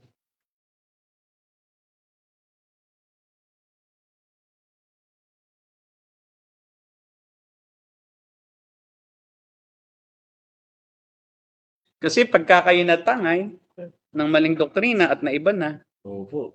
ay matindi ang mangyayari sa inyo. Ito. Galatia 1:8, anong sabi? Sabi po diyan, subalit kahit kami o isang anghel mula sa langit ang mangaral sa inyo ng magandang balita na iba sa pinangangaral namin sa inyo, parusahan nawa siya ng Diyos. Oo, Diba? hindi lamang parusahan. Medyo Oo. ano yung pagkasanit mo dito. Oo, mababaw pa yan. So, doon sa original na salin ay pakasumpain. Kasumpay. Kumbaga, there's no more chance of Opo, salvation. Kasi anathema yun eh. Anathemize. Oo, eh. Sumpain na. Matindi. Pag sinabing sumpain na, ay aanihin mo ang lahat ng puot ng Diyos. Wala ka nang matitikmang kahit anong kabutihan at pagpapala at biyaya.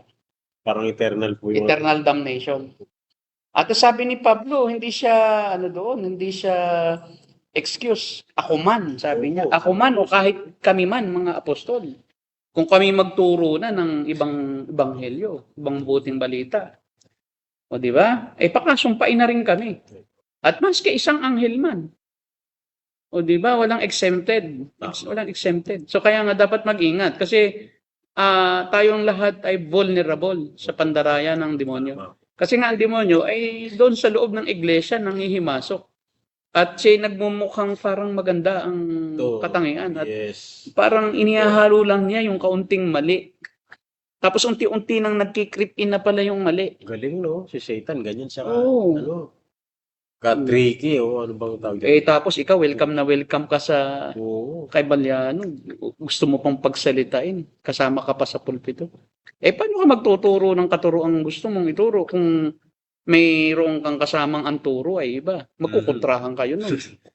Baka mag-away kayo pagkatapos. Diba? So, ibig sabihin, nagko-compromise. Only one word. There is compromises. Because they have different teachings, but they are together in one event. So, therefore, there is compromising that is taking place. And common ground, ang sabi nga niyan, dahil mayroon silang pansariling interest. Yun. Ang Yung line talaga. No? bottom line. Parang political lang eh.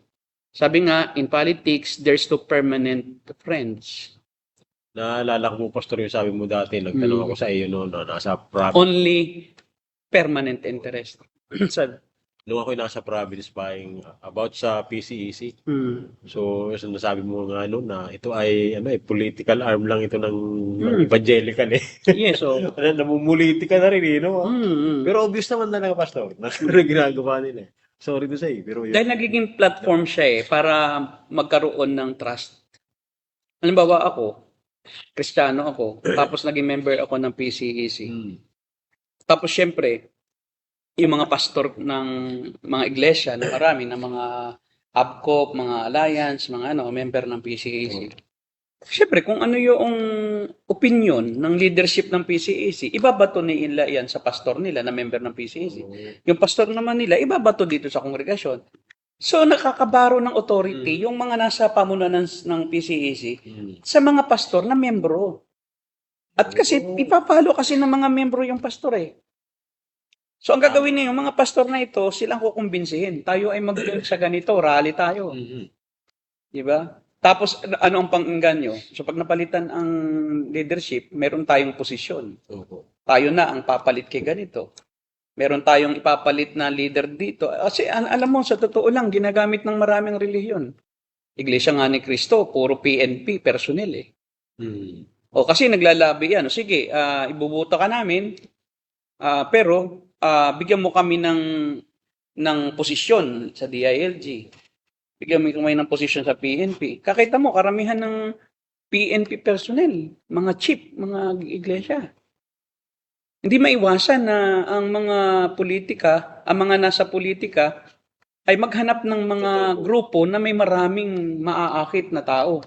Para saan? Para sa boto at suporta. O kaya nagubuo ng organisasyon. Mayroon pa ring selfish interest. Yun ang ano nila talaga. Diba? Hindi naman talaga yan tumutulong sa churches sa mga, halimbawa, pag may problema, wala naman eh. Hindi po. Hindi naman yan pupunta sa isang church na mayroong susuntukan. Hindi yan magre-repair eh. Pagdating lang sa mga political issue. Doon lang sa political issue, doon yan parang magmamando na tapos igagader. Tulad nung kaya hindi kami nag-join diyan sa grupong yan. yung 1 trillion Opo. march. Ayaw naming ma-identify na yung politika ginagamit sa yung relihiyon ginagamit sa pamumulitika. Tapos aakalain nila pagka ikaw ay nag-voice out din ng iyong saloobin na parang katulad nila, akala nila dahil sa kanila, hindi may sarili-sarili tayong pananaw at kung yun ang pananaw din namin, hindi ibig sabihin kami na-impluwensyahin ninyo. We are independent of your organization. Hindi nga kayo nakakatulong sa mga maliliit na churches. Hinihingan nyo pa nga ng 1% yearly from tithes of the tithes eh. Di ba? Ang laki-laki mong organisasyon, ikaw pang hihingi sa mga mga churches na maliit.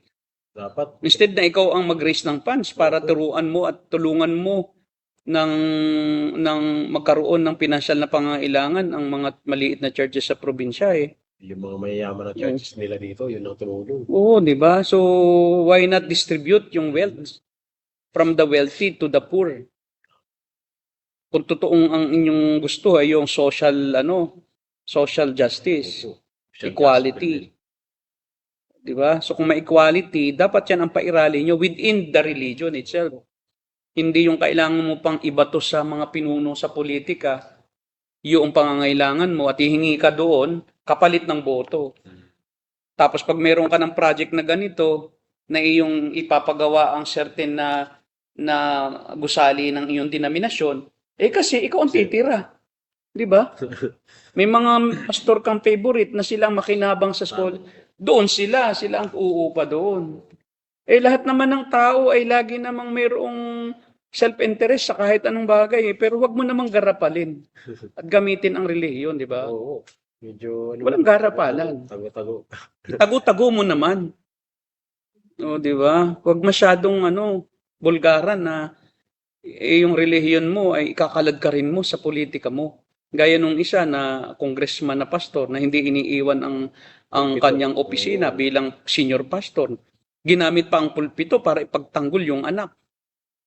Laban sa korupsyon. Convicted na nga yung anak niya noong pang 2016 nung ombudsman Kaka-issue At pinatanggal na nga yan. Kaya lang kinampihan ng mga senador Napatunayan na nagdispalko siya ng pera. 10 milyon ng ombudsman, Conchita Carpio Morales.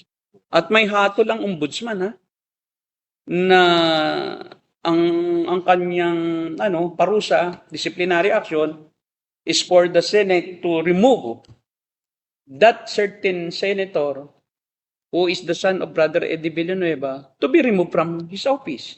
Anong ginawa nila Tito Soto noon? Pinagtanggol nila. Sabi nila, independent ng Senate sa ombudsman. Kaya ngayon, sabi nga ni Ombudsman Conchita Carpio Morales, we became laughing stock of the world. Kasi parang bumuo ka ng isang fact-finding body na siyang nagdidiscipline sa mga elected officials. Tapos hindi mo naman pinakikinggan. Di ba? Di wala. Di ba? Para pa at binuo mo yan. Tapos pagka may desisyon, ayaw mo namang sundin. Di ba? Kasi pinagtanggol ng Senado noon. Convicted yan. Si Villanueva. Si Joel. Talaga napatunayan. I do believe magaling si Conchita Carpio Morales. Hindi bias yan na lawyer. Isa yan sa pinakamagaling na ombudsman. Kung hindi man siya ang pinakamagaling na naging ombudsman, Morales. Si Conchita, kapatid ni Lucas Carpio. Tamo. Matapang yun. Matapang talaga. Pinahatulan nga niya yung mga elected officials Kaya lang, pagdating kay Joel Villanueva, tatawa-tawa lang si Joel Villanueva. Kasi hindi mo kaya ipatanggal dito. Kakampi ko si Senate Tito Sen. Wow. Magaling kasi sa politika yan. Nananalo pa rin kahit na anong gawin mo. Talagang kaya niyang pagtakpan ang kanyang kasalanan. At siya mag-aalapamas, best actor. Para lamang... So we should not use our religion sa ating politika, sa ating political ambition or agenda. Kasi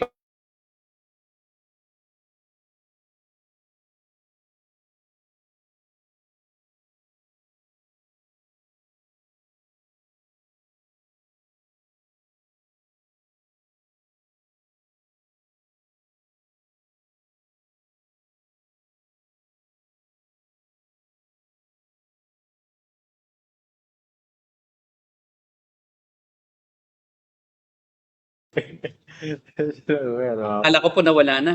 oh, Kaya tingnan natin yung entertain natin tong mga tanong, tanong-tanong. comment dito kay Brother George. Edward. Muna sa ano. Naku, buti na lang. Di bumabangon ang mga nasa kabilang buhay kung hindi hirap magbasa, Pastor. Nakaharap ni Alconga si Athanasius at maisampal sa kanya yung Athanasian Creed. O yung Trinitarian Doctrine, no? Si Oo. Athanasius ang author. Oo. Talagang siya isasampalin. May mga tanong pang iba dyan. May tanong pa. Kay Jun Bustamante. Wala naman tanong, mga comment lang. Mga comment lang. Yan, kay John Mark Bustamante. Ano yun? Good day po. Nung na-invite po si Pastor Tanchi ni BBM na mag-preach sa Malacanang, wala po akong marinig na proper preaching ng gospel. Sayang po ang opportunity na yun. Moralism lang at ang topical lang ang narinig ko sa We have the same observation. Pinanood ko rin yun. And I am waiting for the gospel to be preached. Nandoon na si BBM. Andoon na mga senador. Andoon na mga kongresista. Sana na-preach niya na religion can't save. Good works cannot save you. Only Christ can save you. You place your trust in the Lord Jesus Christ alone. And there is eternal life after this life, physical life on earth. Alam mo ang nangyari lang doon, parang wala lang, nagsalita lang siya na parang maging mabuti tayong tao, maging mabuti tayong pinuno. Wala yung gospel. Kasi yun nga ang missing eh. Yun ang missing. Yun yung nag-i-embody yung preaching niya noon nung siya imbitahan. Pagkakataon na sana. Napakalaking sayang. Sabi ko, isang beses ka lang ma-invite ng presidente sa Malacanang, sa gathering niya. Tapos hinayang mo pa. Diba? So, sayang. Nakakatawa din daw si pastor sa aking mag-preach. Magaling magpatawa, di po ako na-reform. Di pa ako na-reform, po pinapanood ko dati sa YouTube. Kung hindi ka naman reform, masayang-masaya ka pakikinig, pero natatawa ka lang talaga. Tama. Entertainment. Masyado kasi silang mahilig sa dessert type of doctrine. Minatamis.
Ay, ngayon ulit.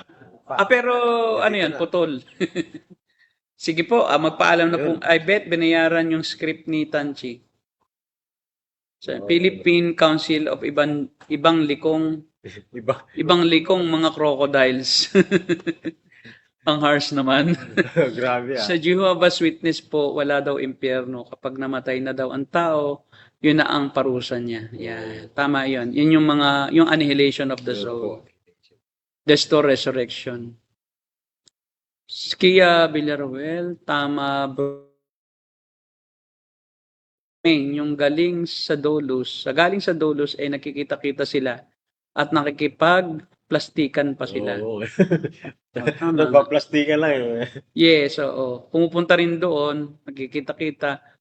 PhD, puro hangin Ang dala. ang dala. daw. Sa MX3 box capsule, CCF ang tracks nila ang inilalagay. Kasi parang ang MX3 ay pag-aari ng attendee ng CCF eh. Nagiging taguan din ng iba na under discipline, tama. Parang nabanggit na natin yan kanina. Oo, kumbaga nagko-comment sila yung ating iniisip din nila eh. Naisip din pala nila yun. Nagagaling ang ating mga followers, no? Talagang 5 years din ako sa CCF. Kalimitan, lumalaban loob ko sa ibang preachings nila, lalo na kay Saking na puro jokes. Siya rin. Buti napunta ko sa si Brother Badge. Yun ang problema. Ang essential doctrines, pero mas na isabuhay ang false doctrines. Tama. Tinuturo, no? Mas na isa buhay yung false doctrine. Sige po, magpaalam muna tayo, Pastor Derek. At Ayun, so napuputol po lang ang ating live kasi po technical glitch ulit sa Facebook at maaaring sa StreamYard na rin. Oo. So, sige po. At kami po ay magbabalik sa Martes. No? Patuloy po kayo sumubaybay at kung kayo po ay may mga topic na gusto namin talakayin, mag-message lang po kayo. Opo, pwede po kayong mag-suggest sa comment section kung ano po yung ating tatalakayin next week. Po, tayo po ay magpaalam na at ito po ang The Narrow Gate and we are the Cult Busters. God bless.